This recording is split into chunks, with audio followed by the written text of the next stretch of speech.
누가복음 6장 39절에서 49절의 말씀입니다. 누가복음 6장 39절에 49절까지 우리 한 절씩 말씀을 교독하겠습니다. 39절에서 49절입니다. 앞에 있는 스크린을 참고하셔도 되고요. 여러분 성경책 보셔도 됩니다. 제가 가지고 있는 성경은 신약 성경 99페이지에 있습니다. 제가 39절을 먼저 읽겠습니다. 또 비유로 말씀하시되 맹인이 맹인을 인도할 수 있느냐? 둘이 다 구덩이에 빠지지 아니하겠느냐?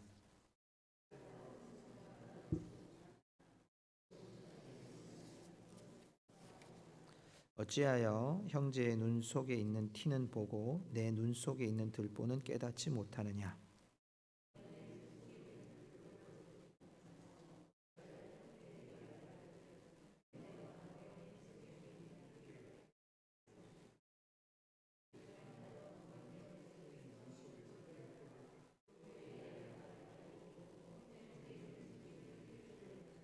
못된 열매 맺는 좋은 나무가 없고 또 좋은 열매 맺는 못된 나무가 없느니라.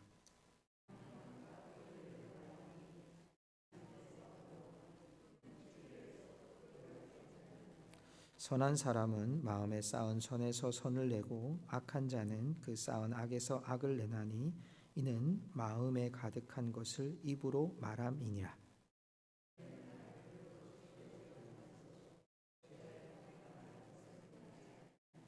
내게 나와 내 말을 듣고 행하는 자마다 누구와 같은 것을 너희에게 보이리라.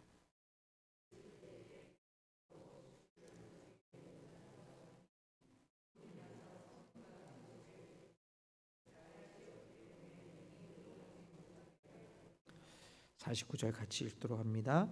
듣고 행하지 아니하는 자는 주추 없이 흙 위에 집 지은 사람과 같으니 탕류가 부딪힐 때 집이 곧 무너져 파괴됨이 심하니라 하시니라. 아멘. 모든 관계는 말투에서 시작된다라는 책이 있습니다. 그 책에서 보면 사람들에게 반드시 버려야 될 말투가 있고요, 반드시 찾아야 될 말투가 있다고 두 가지를 얘기합니다. 예를 들어서 아이들한테 버려야 될 말투, 그러니까 우리가 학생들이라고 할 때 부모가 자녀에게 이런 말을 해서는 안 된답니다. 이런 말투는 버려야 된답니다. 어떤 말이냐면 너 공부하기 싫으니까 그거 하겠다고 하는 거지? 요거는 부모가 하면 안 되는 말입니다. 그러니까 탓을 자녀에게 돌려서 마치 너의 그런 결점이나 문제가 있어서 너 이렇게 결정한 거지라고 하는 것은 버려야 될 말투. 근데 여러분, 우리가 반드시 배워야 될 말투가 있답니다. 그 말은, 그것은 뭐냐면 우리가 가끔 잘 쓰는 말 중에 하나인데요. 우리 한번 따라합시다. 덕분에. 한번 해볼까요? 우리 좌우에 계신 분들에게 이렇게 인사합시다. 당신 덕분에 제가 삽니다. 이렇게 하면 인사할까요? 시작. 당신 덕분에 내가 삽니다. 네. 여러분 뭐 이제 그 새해 되면 세배도 하시고 하실 텐데 덕담이나 이런 거 하실 때도 그렇게 하면 참 좋겠어요. 우리 예수님 덕분에 잘 살자. 예수님 덕분에 우리 복 받자. 이렇게 하면 참 좋겠다라는 생각을 해요. 원로 목사님을 뵙고 왔습니다. 목사님하고 이런저런 얘기를 나누면서 목사님이 이렇게 기도를 해주시는데 제가 매년 이렇게 가거든요. 매년 명절 때 가고 가끔씩 가는데 올해 기도해 주시는데 이런 기도를 하시는 거예요. 교회를 위해 기도하시면서 목사님이 우리 고성중앙교회가 이 지역의 선도적인 교회가 되게 해주시옵소서. 제가 스스로 마음에 아멘 이랬습니다. 여러분, 그런 그 하나의 기도가 마음에 이렇게 뜨겁게 다가오더라고요. 여러분, 우리가 누구의 덕분에라고 하는 표현은요, 그냥 좋은 말투일 뿐만 아니라 우리가 함께 있는 것에 대한 그런 기쁨, 또 함께 동력자로 살아가는 것에 대한 마음이 그 안에 담겨져 있습니다. 여러분, 우리가 이런 마음이기 때문에 우리가 이런 그 마음이 없다면요, 이 가운데서 갈등이 일어나고 분열이 일어날 때 참 큰 문제로 치닫는 것을 보게 돼요. 우리가 오늘 읽고 있는 이 본문은 예수님의 제자도 가운데 지난주일 오후 예배 때 우리가 원수를 선대하라라는 말씀을 했어요. 여러분 어떠세요? 지난 3일 동안 또 아니면 이제 명절 때 여러분이 이렇게 선대해야 될 한 사람을 생각하고 계십니까? 준비된 여러분 그런 사랑으로 여러분 준비하고 계시죠? 여러분 그런 선대함 이후에 예수님께서 이제 우리에게 오늘은 직접적인 선대함의 원칙들을 우리에게 말씀해요. 오늘 그것을 오늘 우리가 함께 말씀을 나누기 원하는데요. 첫 번째는 39절에서 42절까지의 말씀에 보면 첫 번째 예를 이렇게 들고 있습니다. 맹인이 맹인을 인도할 수 있는가? 맹인이 맹인을 인도하면 둘 다 구덩이에 빠지지 아니하겠느냐? 여러분 이것은 앞을 보지 못하는 사람을 누구라고 지금 이렇게 지칭하고 있냐면 예수님께서 바리새인들과 유대 지도자들을 지칭하면서 하는 말이 그러한 자들의 인도를 받으면 똑같이 빠지지 않겠냐 이런 말씀을 하시는 거예요. 영적으로 밝히 보지 못하는 자들이 백성들을 인도하려고 하면 잘못된 길로 갈 수밖에 없다라고 말씀을 해요. 그러면서 오늘 성경 말씀을 우리가 보면 이 말씀이 있는 것을 보게 돼요. 40절에 보면 제자가 그 선생보다 높지 못하나 무릇 온전하게 된 자는 그 선생과 같으리라. 자, 여러분 이 말씀은 우리가 같으리라는 이 말씀에 조금 주목할 필요가 있습니다. 무슨 말이냐면 선생보다 높지 못하나 온전하게 된 자는 선생과 같아진다. 이 말은 다른 말로 하면 선생과 닮아진다. 이 마음속에는 여러분 부부가 오랜 세월을 살다 보면 그 얼굴이나 또 생활하는 습관이나 이런 것들이 조금씩 닮아가는 것을 보게 되잖아요. 우리가 예수님의 제자로 살아갈 때 그 예수님의 제자로 사는 사람들은 예수님을 닮아가는 사람으로 살아가게 되는 것이다. 여러분 그 안에서 우리가 발견해야 될 것이 뭐냐면 우리가 선대한다, 원수를 선대한다, 나를 괴롭히는 자를 선대한다 했을 때 그들을 우리가 어떻게 보느냐 여기에 따라 달라지는 거예요. 한번 따라해 볼까요? 동료의식.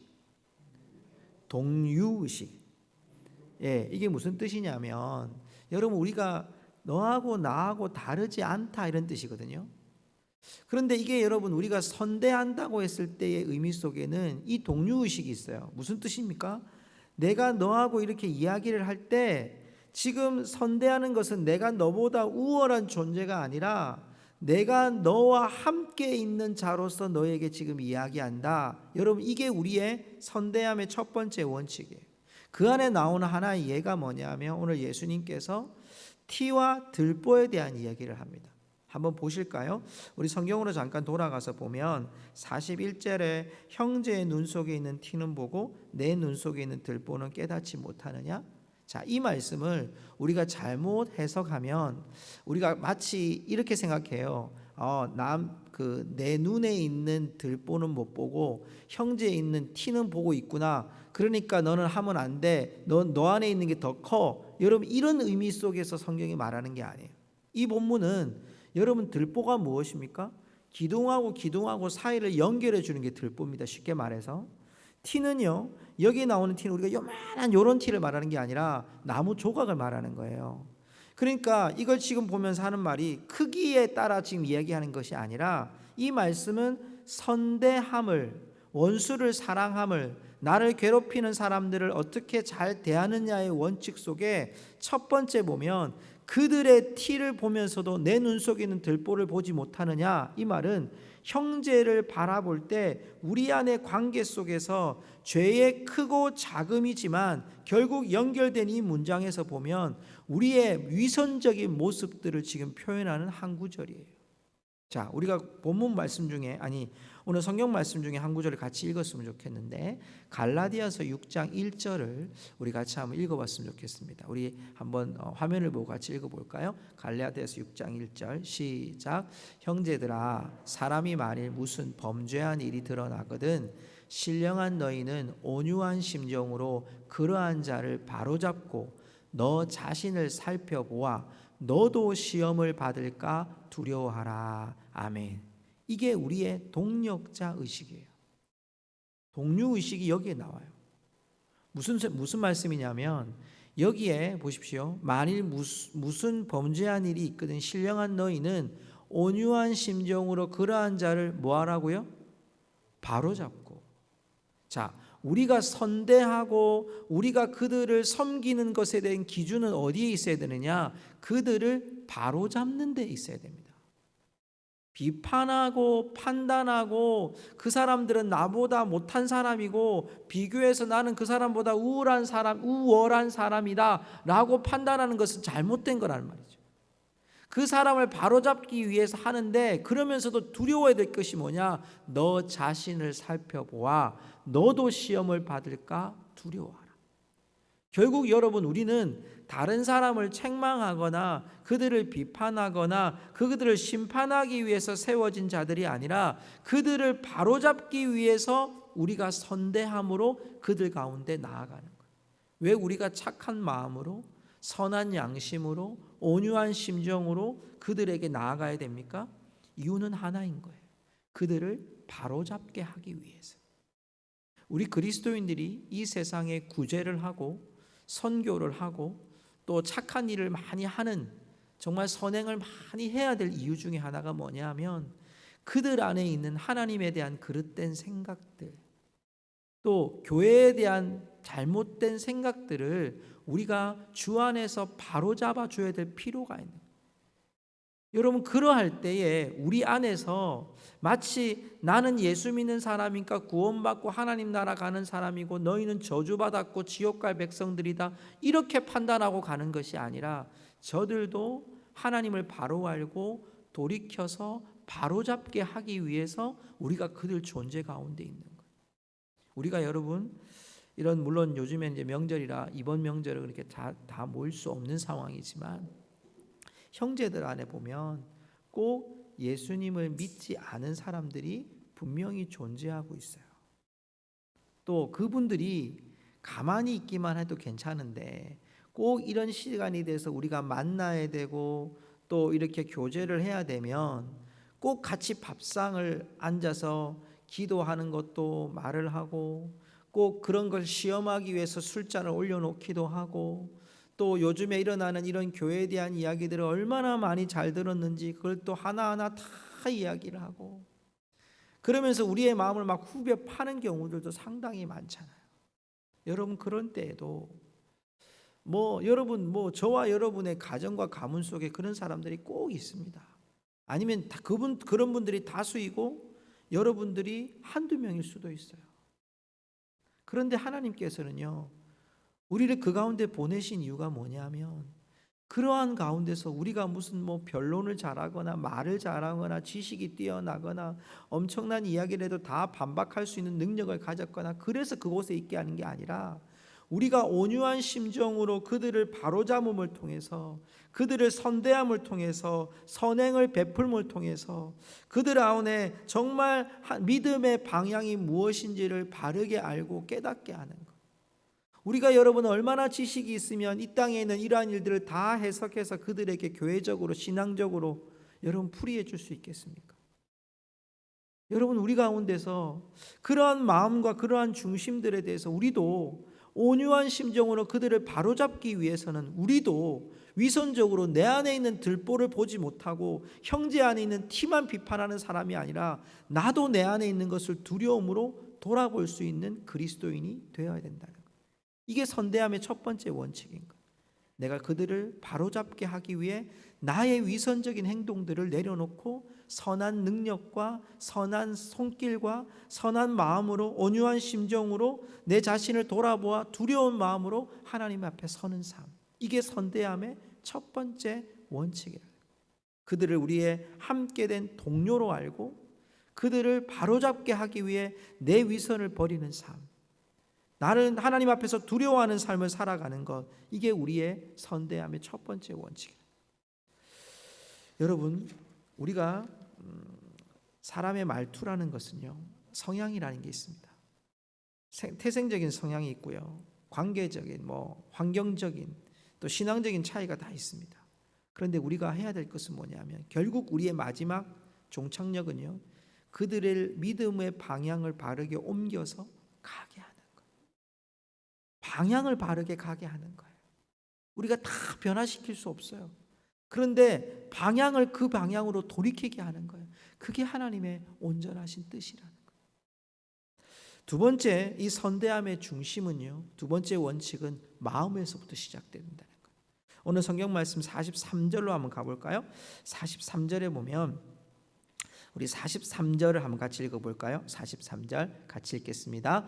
못된 열매 맺는 좋은 나무가 없고 또 좋은 열매 맺는 못된 나무가 없느니라.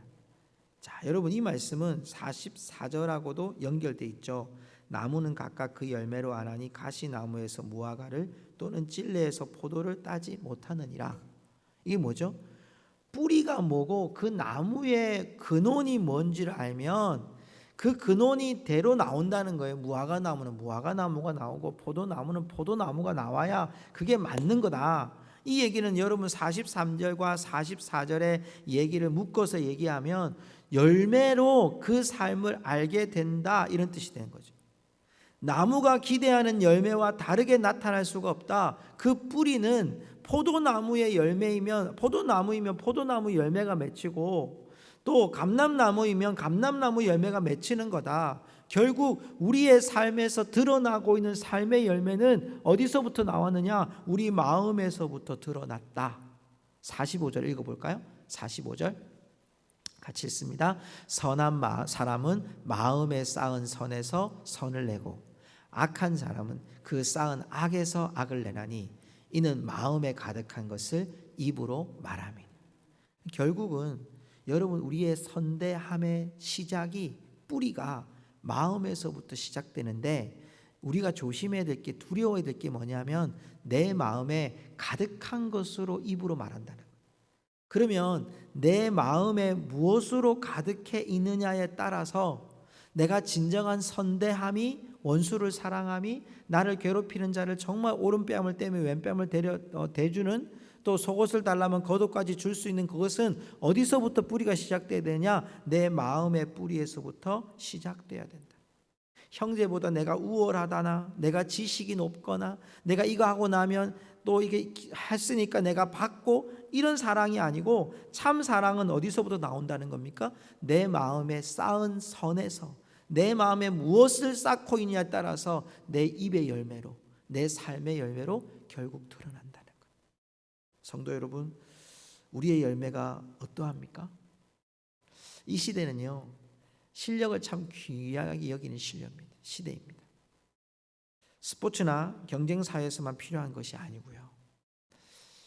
최근에 이제 이 스포츠맨들이, 운동선수들이요, 요즘에 이제 워낙 이런 우리나라의 SNS나 이런 것들이 많이 일어나다 보니까 오늘도 그런 일이 있었습니다만, 우리나라에 굉장히 유명한 선수가, 두 자매인데요, 선수가 학교 다닐 때 학교 폭력을 행한 거예요. 같은 선수들끼리 폭력을 행하고 또 이렇게 왕따도 시키고 욕도 하고, 그게 벌써 세월이 10년이 지났는데 그걸 증인들이 다 세워져 갖고 SNS에 쫙 올라가는 거예요. 이 선수들이 훌륭한 선수들입니다. 이름만 되면 정말 유명한 선수들이 그것 때문에 이제 뭐 심지어는 내가 경기를 중단하기도 하고 내려놓기도 하고요. 뭐 최근에 뉴스 보니까 미스 트로트인가요? 거기에 나왔던 한 분도 그런 일 때문에 또 그만두기도 하고요. 여러분, 사람이요, 결국은 이게 다 드러나요. 세상도 이런데 여러분, 하나님 앞에서 우리가 선행을 행한다. 여러분, 우리가 믿음의 생활을 할 때 우리 가운데 선한 능력이 드러날 때, 내 안에서 선한 마음, 내 안에 가득한 하나님의 선이 드러나려고 하면 여러분, 무엇이 중요할까요? 여러분, 그리스도인의 진정한 실력은 어디서 나타납니까? 물론 기도 잘하는 것도, 기도 많이 하는 것도, 기도를 여러분 정말 능력 있게 하는 것도 실력입니다. 말씀을 많이 읽는 것도 실력이고요. 또 교회 안에서 여러 가지 일들을 잘 처리해 나가는 것도 실력입니다. 그런데 그리스도인의 진짜 실력은 어디서 나타납니까? 내 마음에 쌓은 하나님이 주신 선, 하나님이 주신 긍휼을 가지고 내 입술에서 그렇게 말하는 능력, 내가 그렇게 행동할 수 있는 능력으로 우리가 나아가는 것이 진정한 실력이라는 거죠. 그러면 여러분, 우리 안에 뭘 봐야 됩니까? 내 안에 뭐가 쌓여져 있는지를 우리는 날마다 우리 자신을 들여다봐야 돼요. 여러분, 내가 좀 알고 있는 것 때문에 지식만 가득하게 쌓여 있으면 입으로 말하는 것은 지식이 계속 나와요. 그런데 그 삶의 능력에 보면 그 지식이 그 삶의 능력으로 전혀 발휘가 되지 않아요. 여러분, 마찬가지입니다. 또 우리 신앙에서도 보면 그런 관심사가, 특별히 우리의 관심사가 여러분 무엇인가에 따라서 내 삶의 많은 시간들을 거기에 투자합니다. 그러면 그것이 내 안에 마음에 여러분 이렇게 새겨지게 됩니다. 그러면 그 새겨진 것이 입술로 나오고요, 또 내 행동에서 그렇게 드러나는 것이 실력이거든요. 그리스도인들의 실력은 어디서 나타납니까? 내 안에 계시는 하나님의 나라이신 예수 그리스도, 그분이 내 입술에서 내 삶에서 얼마만큼 능력 있게 발휘되고 내 삶을 주장하시고 내 시간을 주장하시고 내 물질을 주장하시고 내 사람들의 관계를 주장하시고 삐뚤어진 관계들 주장하시고 원수가 나를 괴롭힐 때 주장하시고 내가 물질이어서 궁핍할 때에도 하나님 나를 주관하시고, 이런 하나님의 나라가 내 안에서 계속 일어나야 되는 거죠. 여러분, 우리가 지혜서라고 말하는 잠언에 보면 마음이라는 얘기가 무려 95번이 나와요. 네, 뭐 이렇게 안 세도 됩니다. 요즘에 다 프로그램 치면 나옵니다. 근데 95번이 나오는데 그 마음이란 얘기를 쭉 하는 것 중에서 중심이 되는 구절이 하나 있어요. 그게 뭐냐면 잠언 21장 2절인데요. 우리 같이 한번 읽어볼까요? 같이 읽어보겠습니다. 시작. 사람의 행위가 자기 보기에는 모두 정직하여도 여호와는 마음을 감찰하시다. 자, 이 잠언에서 늘 중요시 여기는 구절들이 뭐냐 하면 마음을 감찰하시는 하나님이라. 그러면 우리는 여러분 그 겉으로 이렇게 신앙적인 행위를 했어요. 그런데 하나님은 뭘 보시고 있다는 거예요? 우리가 얼마나 행위를 잘했느냐, 그것도 중요하죠. 그런데 제일 중요한 건 뭡니까? 너희들이 어떤 마음으로 이렇게 하나님 앞에 내려놓았느냐, 어떤 중심으로 하나님 앞에 세워졌느냐, 어떤 중심으로 하나님 앞에 예배를 드렸고 하나님 앞에 헌신을 했고 이웃을 도왔고 섬겼는지를 하나님께서 다 감찰하시고 있다는 것. 그게 선한 의도를 가지고 했는지 악한 의도를 가지고 했는지, 하나님이 내게 불러주신 마음으로 했는지 아니면 하나님께서 주신 마음이 아닌데 내가 저 사람보다 좀 더 우월하니까, 내가 저 사람에게 힘을 발휘해야 되니까, 내가 이렇게 하고 나면 받을 수 있으니까 이익을 생각하고 여러분 이런 마음으로 했는지 하나님이 우리의 마음을 감찰하신다는 거죠.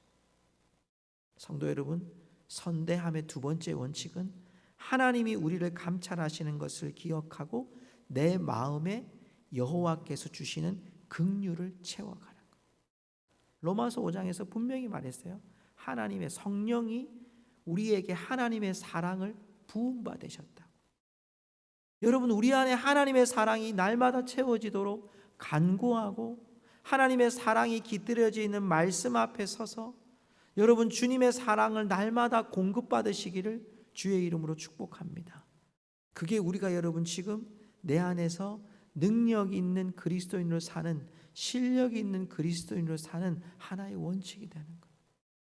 우리가 남들보다 우월한 게 아니라 하나님이 내 안에 주신 능력으로 그들을 바르게 잡게 하기 위해서, 바른 방향으로 인도하기 위해서, 두 번째는 내 마음에서 그런 쌓은 선이 하나님의 긍휼에서 시작돼야 된다는 것을 우리에게 교훈했어요.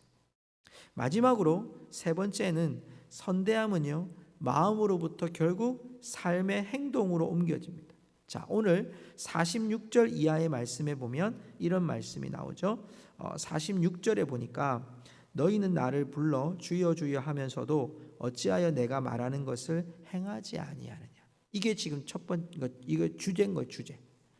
주여 주여 하면서도 어찌하여 내가 말하는 것을, 주님이 말하는 것을 행하지 않느냐. 자, 그러면서 47절과 48절, 49절의 말씀이 이제 비유로 우리에게 말씀해 주고 있죠.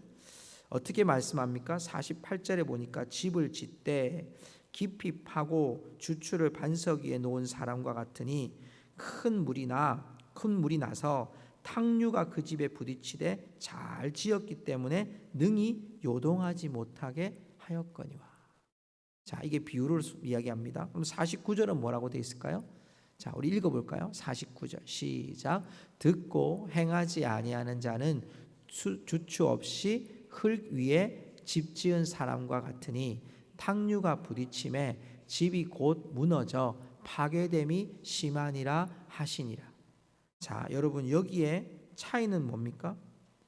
듣고 행하느냐, 듣고 행하지 않느냐. 그렇죠? 그리고 또 차이가 뭐냐? 탕류가 부딪힘에 여러분 이렇게 폭풍이 치고 바람이 불고 그리고 그런 여러분 홍수가 났을 때 부딪혔을 때 반석 위에 세운 집은 무너지지 않는데 흙 위에 세운 집은 결국 무너진다 이 말이죠. 여러분 이걸 비유로 말씀하신 이유가 뭘까요? 너희들 안에 있는 바른 방향으로 너희들의 동료를 인도하기를 원하고 너희들이 하나님이 주시는 쌓은 선에서 하나님의 긍휼을 전하기를 원한다.